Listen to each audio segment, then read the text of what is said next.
The following is an official lore video of the Dark Diaspora Unvierse, a journey in world-building project. Jemima's head throbbed with crushing pain, her hands clawing at her skull in a futile attempt to alleviate the anguish. Flashes sparked in her mind, memories of her surreptitious arrival on Coperchia a week earlier. As she grimaced and cried, she chastised herself for her folly, having previously dismissed the steadily growing discomfort and constant ringing in her head as a welcome alternative to a life in the slave gangs of Galador. Now, she was paying the price. The life expectancy of a slave on the hegemony homeworld was typically measured in months, and it was a short life full of nothing but torment. So, when the opportunity was presented to Jemima to stow aboard the Free Flagger vessel, she took it without further thought to the risks. Silently hiding for hours in an open panel behind a curtain of exposed electrical wiring, she finally felt the starship's anti-gravity manifold activate for liftoff. It was then that Jemima left her temporary sanctuary and scurried to the unattended medbay. There, she found an unlocked cabinet with syringes of the cocktail of drugs, the fog, needed to deaden her mind during FTL. She knew what engaging FTL felt like, her parents having previously been traders and free flaggers themselves before running afoul of the hegemony blockade on Khotan.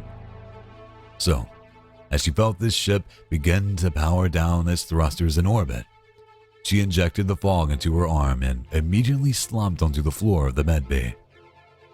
The last thing she wanted, so soon after escaping slavery, was to suffer the malady.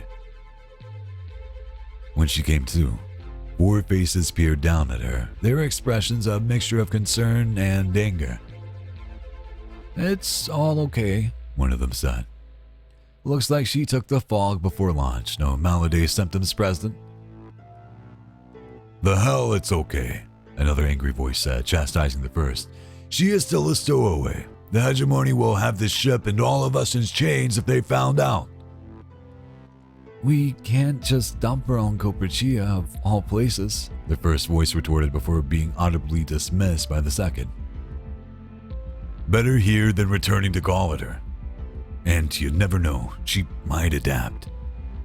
With the fog still coursing through her veins, Jemima's vision faded to black once more and she fell into a deep sleep. When she awoke again, she was alone, bar for a small backpack by her side.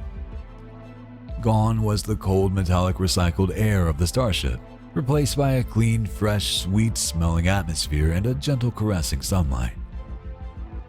As she stood, she beheld a landscape that was unlike anything she had ever seen before. The industrial grays and rain and sleet-filled skies of Galador were gone, and in their stead was an undulating landscape filled with vibrant green and yellow crystal outcroppings. As she spent the next few days traveling, she was amazed at the diversity of topographies. The crystals dominated the terrain, some rising as high as buildings, while others seemed to spread across the land like a ground cover. It was almost magical.